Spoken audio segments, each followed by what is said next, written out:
Pointer what దీంతో పట్టించుకోవాలి pointer ఇలా పట్టించుకోవాలి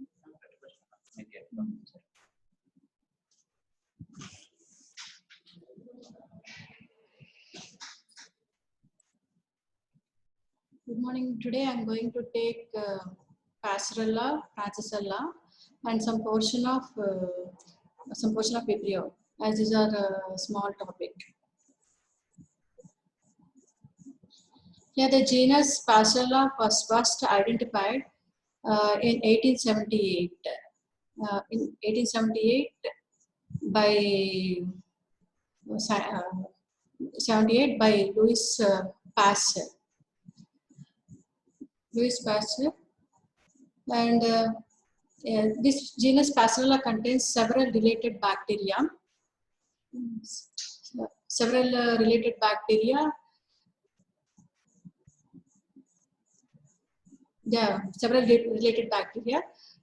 Which causes hemorrhagic septicemia. This hemorrhagic septicemia mainly is seen in wild animals, birds, and domestic animals. Even though that this some organisms which are isolated from hemorrhagic septicemia contains similar characteristic features. So similar characteristic features, because of that these are grouped under single species, that is Passerella multocida.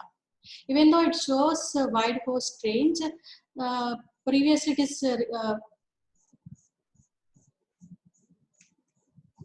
previously it was recognized because as it shows wide host range, it's wide host range. They are named according to the species of their origin, like Passerella boviseptica, Passerella episeptica, Passerella lepiseptica. Even though it shows wide host range, they are grouped single species in Passerella multocida. This is one of the important cause of zoonotic infection. This is a non-motile, non-sporing organism. It is capsulated. Some strains are capsulated in culture. Under the microscope, it shows a safety pin appearance, like both ends are stained densely, indicating that bipolar staining with methylene blue. It grows in the presence of oxygen and also in the oxygen of the oxygen. These are almost similar to the, it resembles as that of the Yersinia, genus Yersinia, like gram-negative Coccobacilli. But it differs by means of some differentiating features like oxidase positive indole. There is a production of the indole, but they cannot grow on McConkey agar.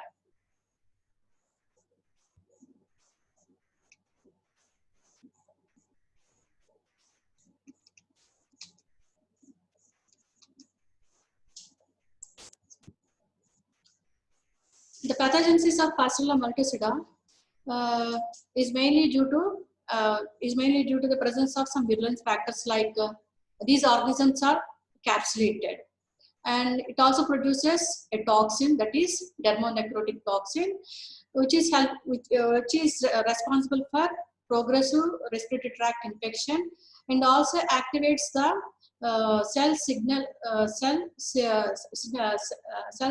transduction.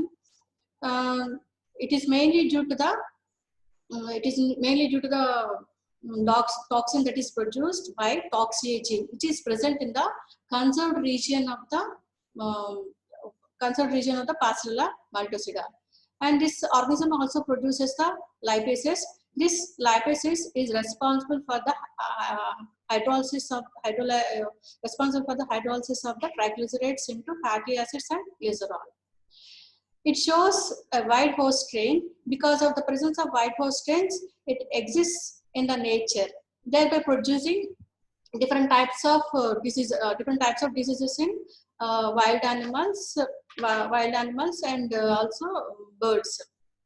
like for example, shipping fever and hemorrhagic septicemia in cattle, cholera in fowl, and acute rhinitis in swine, and next. It also causes, rarely it causes human infections. Human infections like like wound infections, which is characterized by, these are characterized by pain, pain, cellulitis, erythema formation, and abscess formation. It also causes otitis media, and also causes bone infections also. In immunocompromised persons, we can see this type of infection is most commonly also seen in immunocompromised patients. Not only that, mostly these are present as a commensals in the upper respiratory tract of the birds and animals like cats, rats, rabbits, and cattle, sheep, like that. And also occasionally these are present as a commensals in the human respiratory tract also. The mode of infection is mainly due to animal bites. Animal bites are trauma. These are clinically manifested as wound infection, cellulitis, abscess formation, and osteomyelitis. Meningitis is seen following the head injury. Respiratory tract infection leads to pneumonia, bronchitis, and sinusitis. And rarely we can see the appendicitis and appendiceal abscess. These bacilli are susceptible to antibiotics like beta-lactam antibiotics and fluoroquinolones or tetracyclines. The treatment of choice is amoxicillin clavulanate. Here this completes the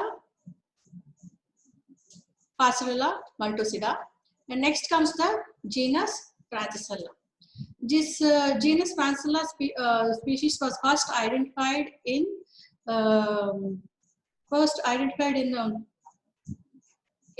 Tulare country, that is Tulare country of California, during the period of 1911. Later that one scientist, his name is George Walter McCoy, who is working at US Plague at San Francisco. He first isolated this Francisella. Later, after some period, during the period of 1922, Dr. Edward Francis isolated this bacteria and reported that is the responsible causative organism for tularemia by doing several studies on his patients. Who is showing similar type of symptoms. The only species that is important in genus Francisella is Francisella tularensis. Because of that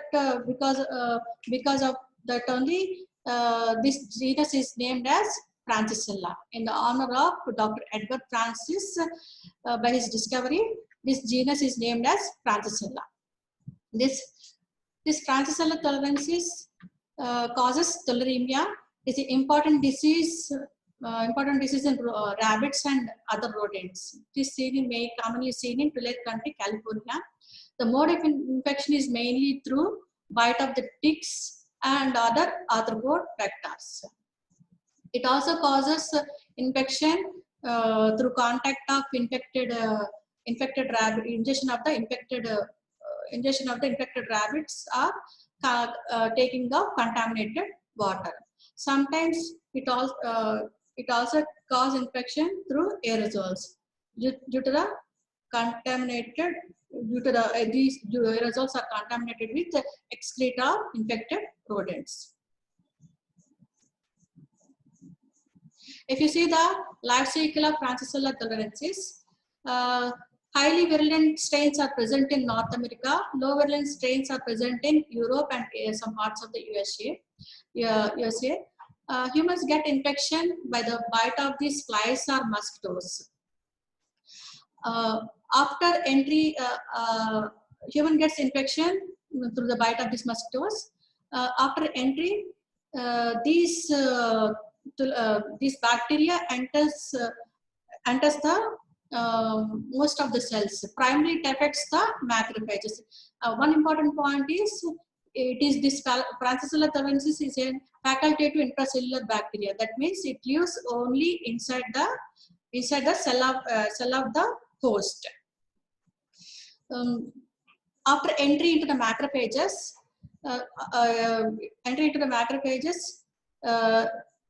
it sequestered inside the interior of the infected cell by phagosomes.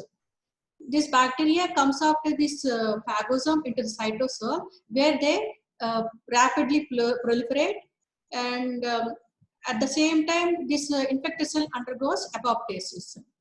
So there it releases the number of progeny bacteria leads to the new round of infection. This is about the life cycle of Francisella tularensis. If you see the morphology of this Francisella tularensis, is a minute capsulated non-motile gram-negative bacilli. It almost resembles mycoplasma. In being filtrability, and also multiplies by filament formation and budding formation instead of binary fission. As it is a facultative intracellular bacteria, isolation it requires a special media that is employed is Francis blood dextrose cysteine agar. Transparent colonies can be seen after 3 to 5 days. So it requires fastidious growth requirement. The disease that is caused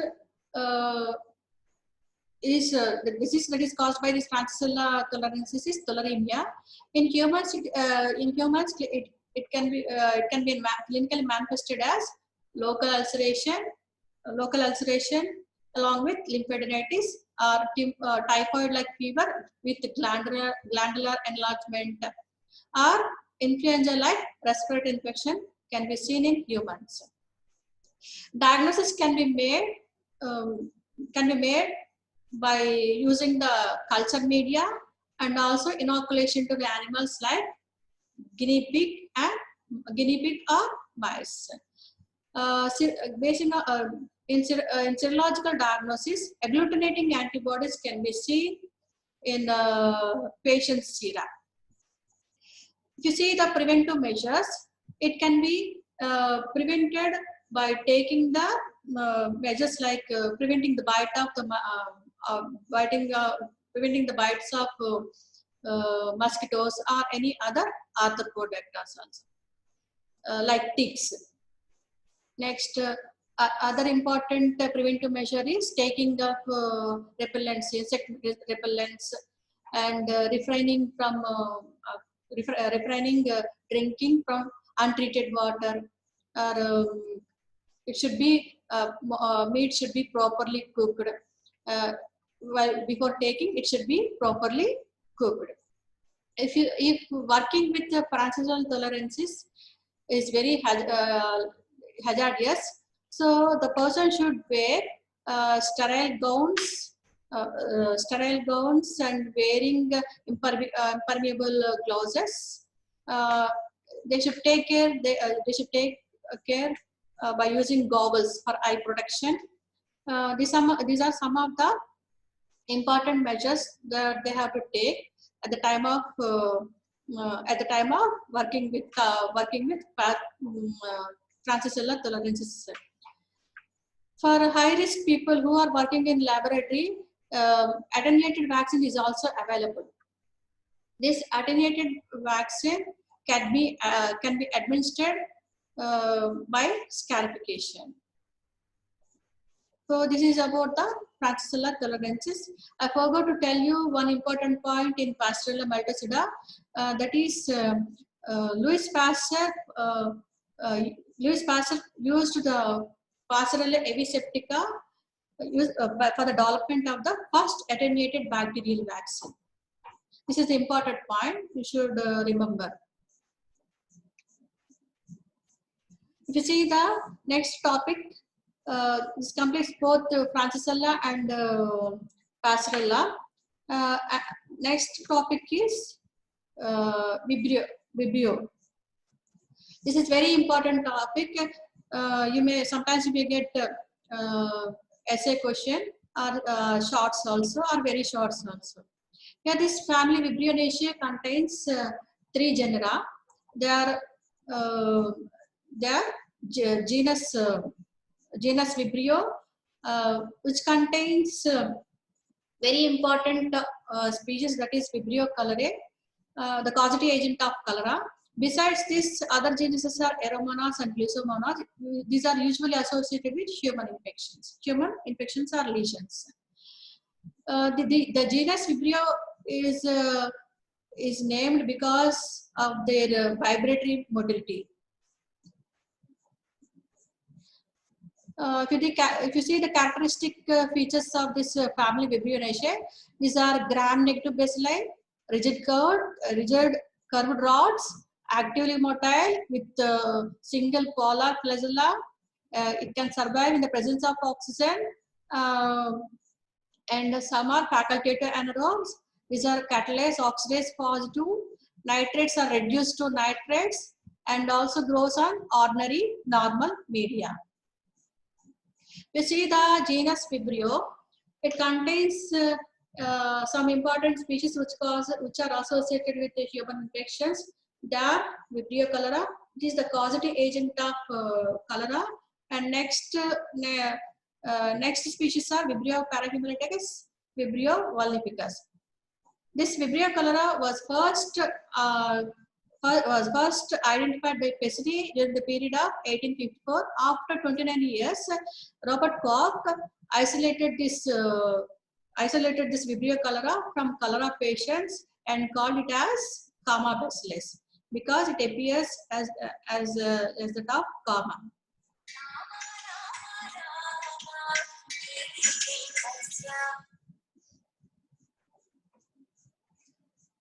This Vibrio cholera, you see the morphology of Vibrio cholera. These are gram-negative spiral organisms. In old cultures, we can observe the pleomorphism. That means various sizes and shapes can be seen in old cultures. These are short, curved, cylindrical rods measuring about 1.5 in length and 0.2 to 0.4 length in breadth. In acute cases, we can observe mucus plaques in stained films. They are arranged in parallel rows. So Robert Koch named it as fish in stream appearance. These are also actively motile with the single polar sheathed flagellum. Motility is darting type. Darting type means it shows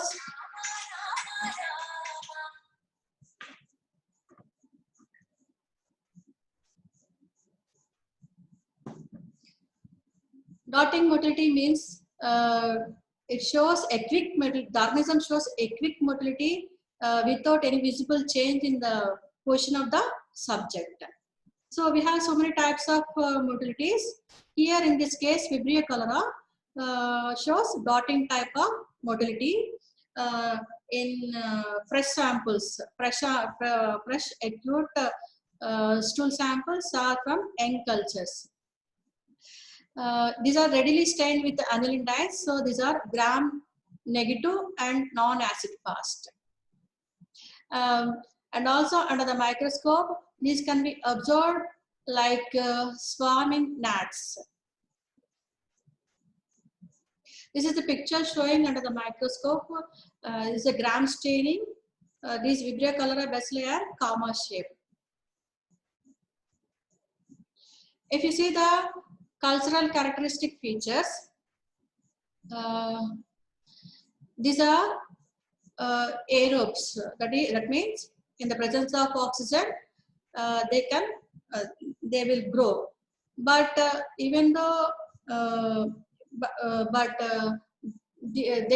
they shows scanty and slow growth in the absence of oxygen.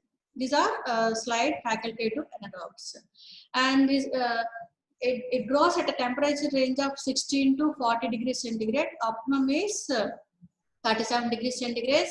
Growth is better at the pH of 7.4 to 9.6. Optimum is 8.2. This is another important characteristic feature of Vibrio cholera. That means it survives even in the present. It survives in the alkaline medium. So it requires alkaline medium. And these Vibrio cholera are halotolerant. That means these Vibrio cholera adapt to live in alkaline salinity, that to be 0.5 to 1%, so 0.5 to 1% sodium chloride. Whereas Vibrio parahemolyticus can survive even at high concentration, like 6% sodium chloride. This Na means nutrient agar. These are nutrient agar, meconchi agar. Na, Ba, Na means nutrient agar, meconchi agar, and blood agar. Nutrient agar media, you can observe after overnight incubation, you can observe moist, transparent, round disc, measures about 1 to 2 mm in diameter. These are translucent colonies. And bluish tinge can be seen on transmitted light.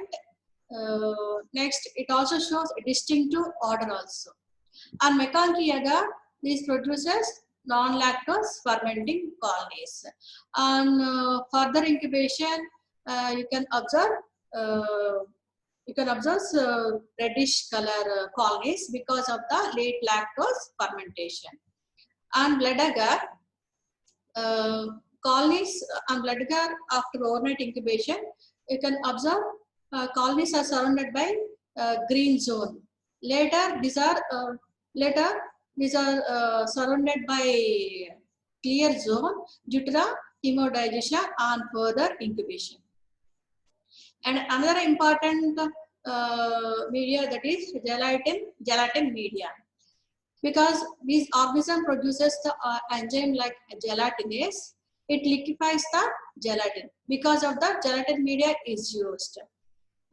This liquefaction appears as funnel shaped after 3 to 5 days at 22 degrees centigrade. After inoculation of this Vibrio culture, you can observe a funnel shaped liquefaction after 2 to 3 days at 22 degrees centigrade. In peptone water broth, after inoculation of the culture, we can observe the growth after 6 hours. The growth can be seen as surface pellicle. Okay, the growth can be seen as surface pellicle. On shaking, it breaks into membrane pieces. On further incubation, you can observe the turbid and some powdery deposit at the bottom of the tube. These are the media that are commonly used.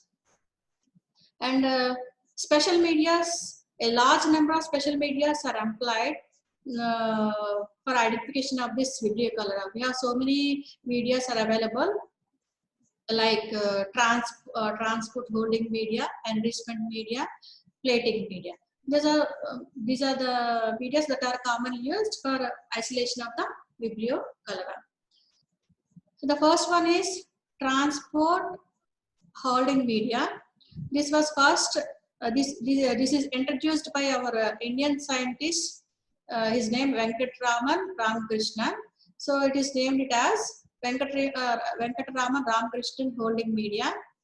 This holding media contains a crude salt with peptone water, peptone in distilled water is maintained at a pH of 8.6 to 8.8.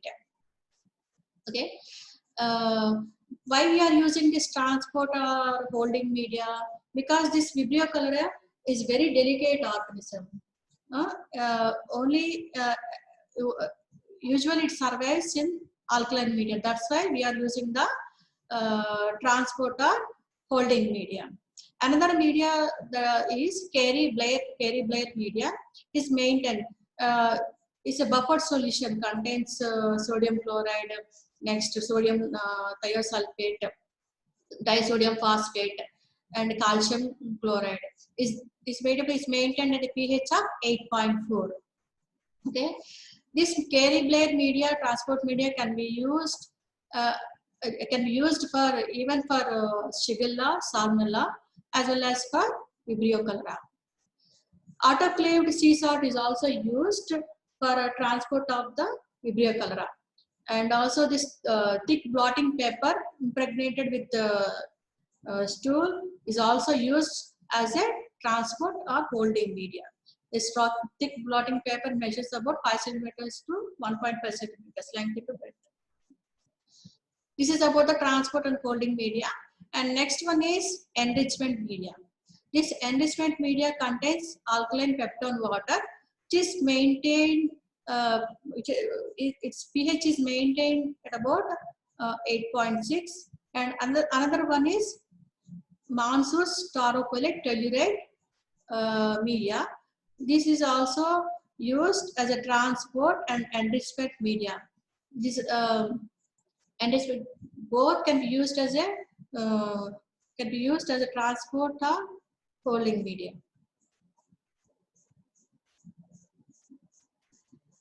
And a special media that is used for cultivation of the Vibrio cholerae are alkaline bile salt agar.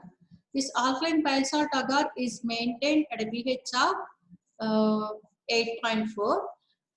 Growth of the Vibrio cholerae colonies can be seen as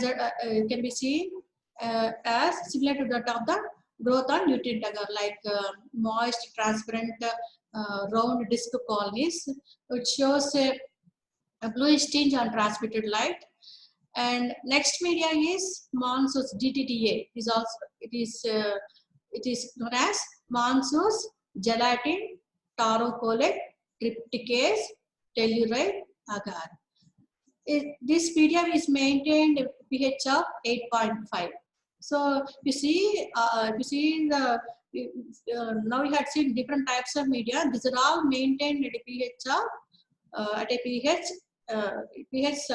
to the side of the alkaline side, to that of the side of alkalinity. This Mansus gelatin taurocolate trypticase telluride agar is maintained at a pH of 8.5. Okay, Vibrio cholerae colonies can be seen as colonies can be seen as transparent colonies with a grayish black center with a turbid hollow. On further incubation, you can observe 2 to 3 micrometers colony size. And another important media, the special media, that is TCBS. This is commonly available, commonly used, commercially available media. TCBS is nothing but thiosulfate, citrate, bile sucrose agar. Vibrio cholerae colonies can be seen as yellowish color. The yellowish color colonies are seen on TCBS agar. On further incubation, these can turn into a green color. This is maintained at a pH of 8.6. Here today I am telling about these various types of media, and the next class I will show the pictures also. The one test that is used for identification of Vibrio cholerae is string test. In string test, it can be done as A loop full of culture growth is taken and it is mixed with a drop of 0.5% deoxycholate. Okay, sodium deoxycholate.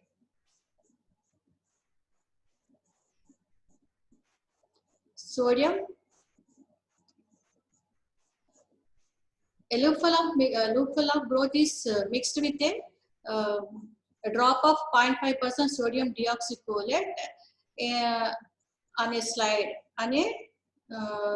slide containing saline. If it is positive, the suspension loses its turbidity and becomes mucoid. And a string is formed.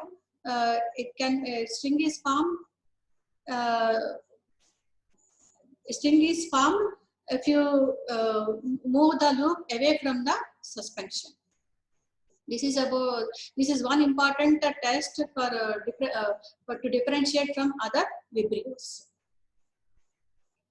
If you see the next biochemical reactions,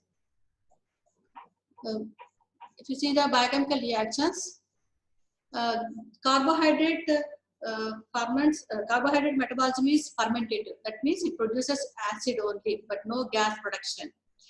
It ferments the glucose, sucrose, maltose, mannose.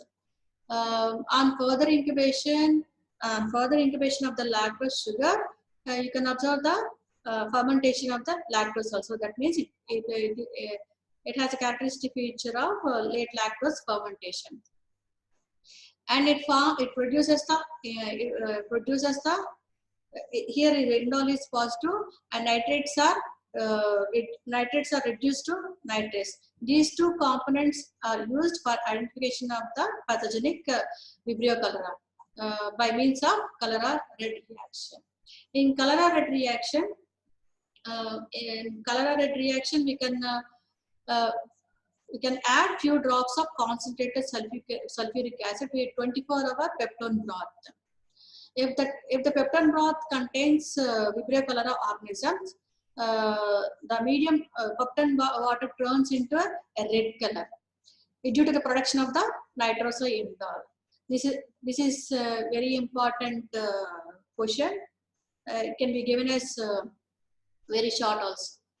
So this is another important feature of this Vibrio cholera, another important property. And these are catalase positive, oxidase positive, methyl red and urease are negative. And another important biochemical features are it decarboxylates the lysine and lysine ornithine, but do not utilize the arginine. And it also elaborates so many enzymes like elastase, neuraminidase, chitinase. So some enzymes are also elaborated by this enzyme, by this organism.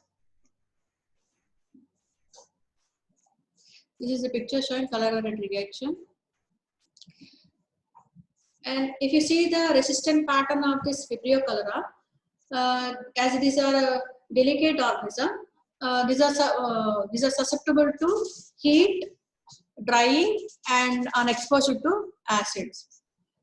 They will resist the high alkalinity, and they can be destroyed at 55 degrees centigrade in 15 minutes, not 5 minutes. Typing mistake. That is 15 minutes. And it survives in water. Survival in water depends upon the pressure. Depends upon the factors such as pH, temperature, salinity, and organic pollution. In alkaline nature it will survive, whereas in Ganga water, that means in Ganga water they only survived because of the presence of vibriophages. They get lysed by these vibriophages. In the laboratory, they can survive for several months in sterile seawater. In clean tap water, it can survive for 30 days. And in untreated night soil, it can survive for some days only.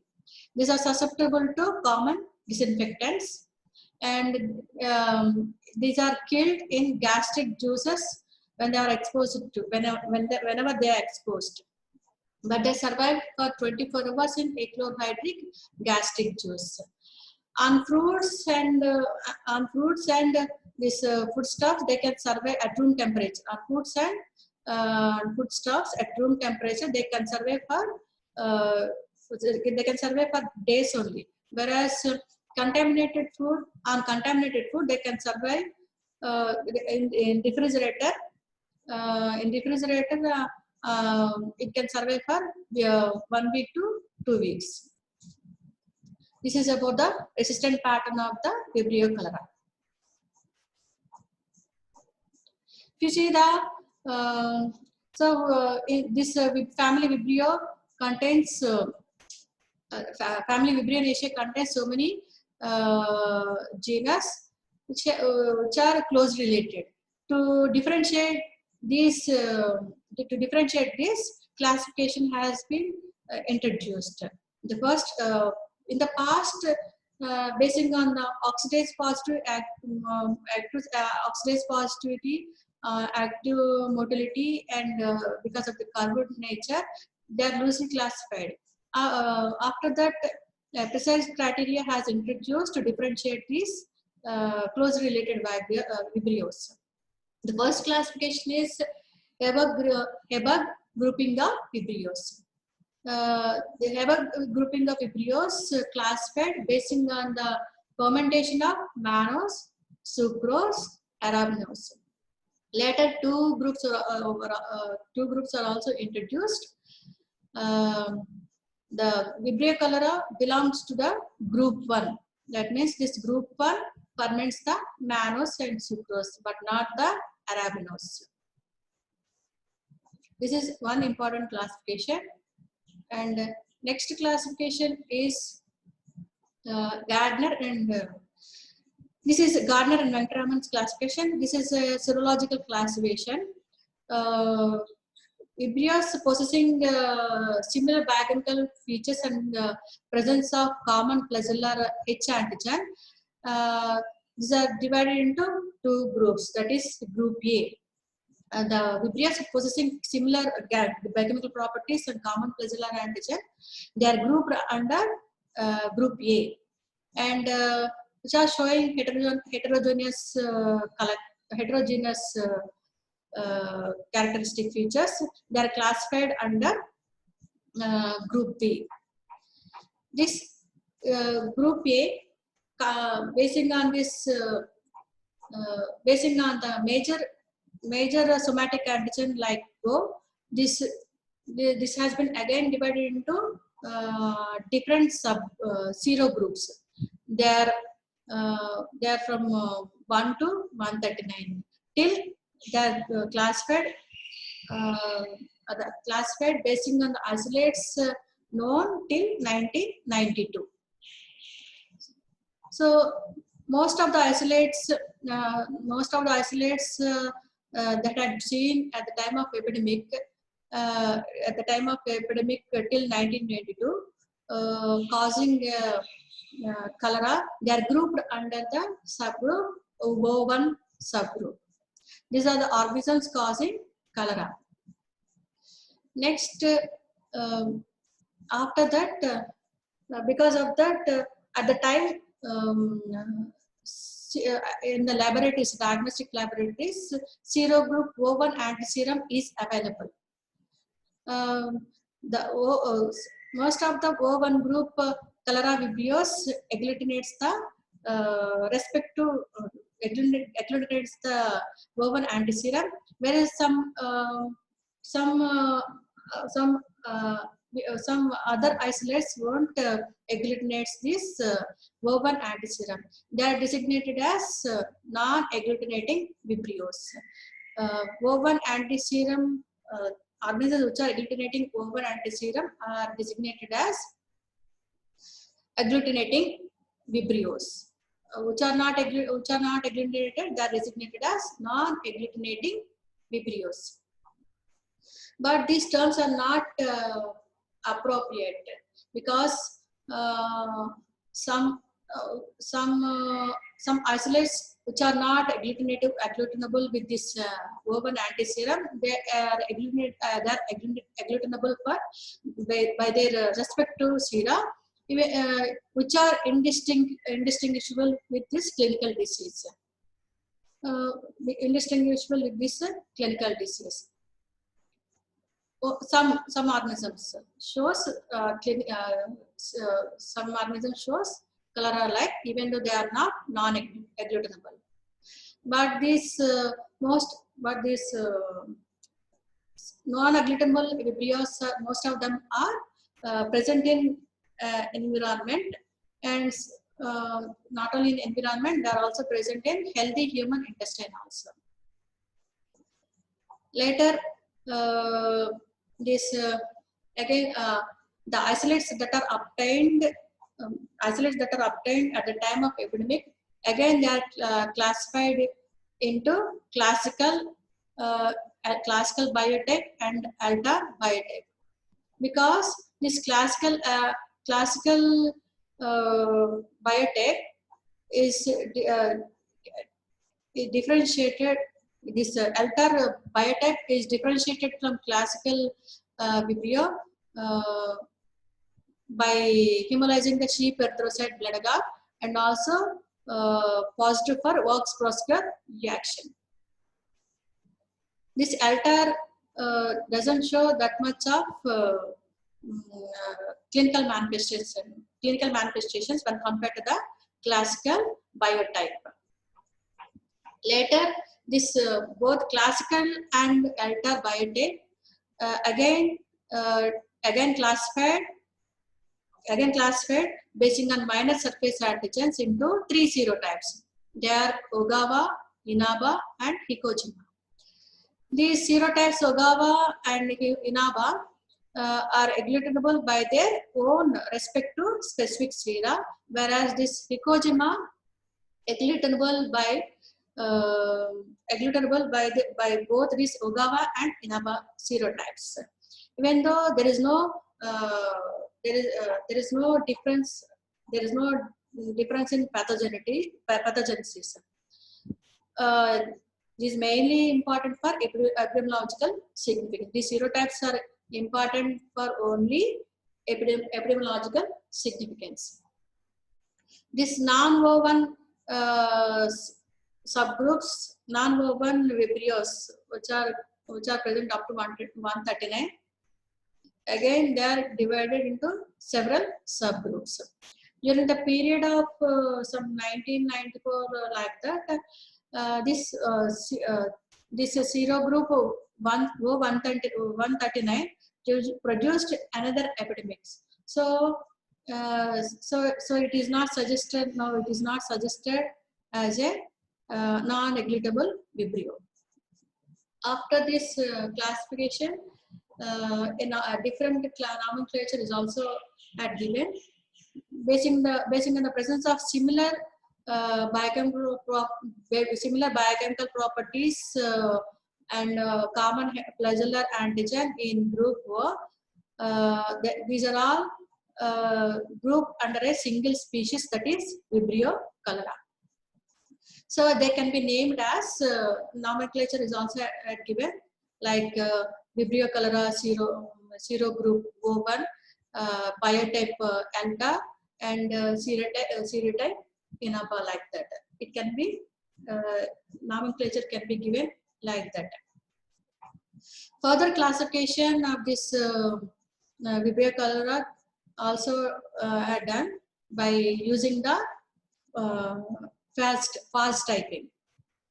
So by using the ribotyping also, they had been further classified. So now completes this topic from here. Tomorrow, in the next class, I will take pathogenesis, laboratory diagnosis, epidemiology, and treatment. In the next class, I will also show the plates. Thank you.